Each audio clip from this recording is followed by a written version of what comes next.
പ്രസാദ്, നേരത്തെ അഭിഭാഷകൻ പറഞ്ഞതുപോലെ ഈ രാജ്യത്തെ നിയമമനുസരിച്ച് സൂര്യാസ്തമയത്തിനു ശേഷം ഒരു വനിതയെ, ഏതെങ്കിലും തീവ്രവാദ പ്രവർത്തനത്തിൽ പങ്കെടുത്ത വനിതയെ അറസ്റ്റ് ചെയ്യുന്നതോ ഏതെങ്കിലും കൊലപാതകത്തിൽ പങ്കിട്ട പ്രതിയെ അറസ്റ്റ് ചെയ്യുന്നതോ അടക്കം ഉള്ള കാര്യങ്ങളാണെങ്കിൽ പോകട്ടെ, ഇങ്ങനെ ഒരു പരാതി നൽകിയിരിക്കുന്ന യുവതിയെ ഔദ്യോഗിക വേഷത്തിലെത്തി അവരുടെ ഐഡന്റിറ്റി റിവീൽ ചെയ്യുന്ന തരത്തിൽ മൊഴിയെടുക്കാനോ പ്രാഥമിക അന്വേഷണത്തിന്റെ ഭാഗമായി ചോദ്യം ചെയ്യാനോ കഴിയില്ല എന്നിരിക്കെയാണ് പോലീസ് ഇതിന് തയ്യാറെടുത്തിരിക്കുന്നത്. എന്താണ് ഈ പോലീസ് നീക്കത്തിന് പിന്നിലെന്നാണ് നമ്മൾ സംശയിക്കേണ്ടത്. ടി വി പ്രസാദ്, ഇപ്പോൾ ആ വീട്ടിൽ ആരൊക്കെയുണ്ട്? എത്ര പോലീസ് ഉദ്യോഗസ്ഥരാണ് പോയിരിക്കുന്നത്? എത്ര വനിതാ പോലീസ് ഉദ്യോഗസ്ഥർ ഈ കൂട്ടത്തിലുണ്ട്? അരുൺ, എനിക്കിതിലുള്ള സംശയം രണ്ടാണ്. അതിലൊന്ന് പരാതി അട്ടിമറിക്കുക എന്നുള്ളത് തന്നെയാണ്. രണ്ട്, സമൂഹത്തിന് മുന്നിൽ ഈ സ്ത്രീയെ അപകീർത്തിപ്പെടുത്തുക. ഈ രണ്ട് നീക്കമാണ് പോലീസ് നടത്തുന്നത് എന്നുള്ളത് വ്യക്തമാണ്. കാരണം വാർത്ത പുറത്ത് വന്ന് 2 മണിക്കൂർ പിന്നിടുന്നതിന് മുമ്പ് തന്നെ ഈ അതിജീവിതയെ പരസ്യമായി അപമാനിച്ചത് ഇപ്പോഴും CI ആയിട്ടുള്ള സർവീസിൽ തുടരുന്ന ഈ കേസിലെ പ്രധാനപ്പെട്ട പ്രതിയാവാൻ പോകുന്ന CI വിനോദാണ് പരസ്യമായി അപമാനിച്ചത്. ഇവർ ഒരു ചീത്ത സ്ത്രീയാണ്. ഇവർ ഹണി ട്രാപ്പുമായി ബന്ധപ്പെട്ട് കേസുകളിൽ ഇടപെടുന്ന ആളാണ്.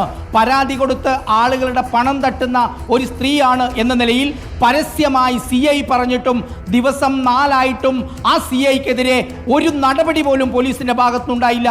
അതിനർത്ഥം ഈ സ്ത്രീ ഒരു മോശം സ്ത്രീയാണെന്ന് വരുത്തി തീർക്കാനുള്ള പോലീസിന്റെ വലിയ ശ്രമമുണ്ട്. രണ്ട്, ഇവരെ നാട്ടുകാരുടെ മുന്നിൽ അപഹാസ്യരാക്കുക എന്നുള്ളതാണ്. അതിജീവിതയുടെ സ്വകാര്യതയെ ഒട്ടും മാനിക്കാതെ 2 പോലീസ് വണ്ടിയിൽ നിറയെ പോലീസ് ഉദ്യോഗസ്ഥർ യൂണിഫോമിലെത്തി അതിൽ കുറച്ച് ഉദ്യോഗസ്ഥരെ വീട്ടിന് മുന്നിലും നിർത്തി നാട്ടുകാർക്ക് മുന്നിൽ പ്രദർശിപ്പിക്കുക എന്ന ഉദ്ദേശം തന്നെയാണ് പോലീസിന്റെ ഭാഗത്തുനിന്നുണ്ടായത് എന്ന് പറയേണ്ടി വരും. അരുൺ, കഴിഞ്ഞ ദിവസങ്ങളിൽ നമ്മൾ ചർച്ച ചെയ്തതുപോലെ കോഗ്നിസിബിൾ ഒഫൻസ് ആയെന്നിരിക്കെ ഇതിൽ പരാതി കൊടുത്ത് 4ാമത്തെ ദിവസവും FIR എടുക്കാത്ത പോലീസാണ് നിയമവിരുദ്ധമായി ഈ മൊഴി രേഖപ്പെടുത്തുന്നത്. ഇങ്ങനെ ഒരു പരാതി കൊടുത്താൽ ഈ പരാതിയുടെ പുറത്ത് ഈ മൊഴി രേഖപ്പെടുത്താനുള്ള അധികാരം ആരാണ് പോലീസിന് കൊടുത്തത്? അതാണ് ഉയരുന്ന ഏറ്റവും പ്രധാനപ്പെട്ട ചോദ്യം. രാത്രി ഏറെ വൈകുന്ന ഈ സമയത്ത് ഇപ്പോഴും ആ വീട്ടിന് മുന്നിൽ തുടരുകയാണ്. അവരുടെ അഭിഭാഷകൻ അഡ്വക്കേറ്റ് ഫിർദൌസ് അവരുടെ വീട്ടിന് മുന്നിൽ ഇപ്പോൾ നിൽക്കുന്നു. ഫിർദൌസ് പോലീസിനോട് പറഞ്ഞു, നിങ്ങൾ ഇവിടുന്ന് മാറണമെന്ന്. ഫിർദൌസ് അവരുടെ അഭിഭാഷകനെ പുച്ഛിച്ചുകൊണ്ട് ഇപ്പോഴും പോലീസ് സംഘം അവരുടെ വീട്ടിനുള്ളിലാണ്. മറ്റൊരു സംഘം യൂണിഫോം ഇട്ട പോലീസുകാരികൾ അവരുടെ വീട്ടിന് പുറത്താണ്. അതുവഴി പോകുന്നവരെല്ലാം വാഹനങ്ങൾ നിർത്തി നോക്കുകയാണ്. ആ നാട്ടുകാരായിട്ടുള്ളവർ ചുറ്റും കൂടുകയാണ്.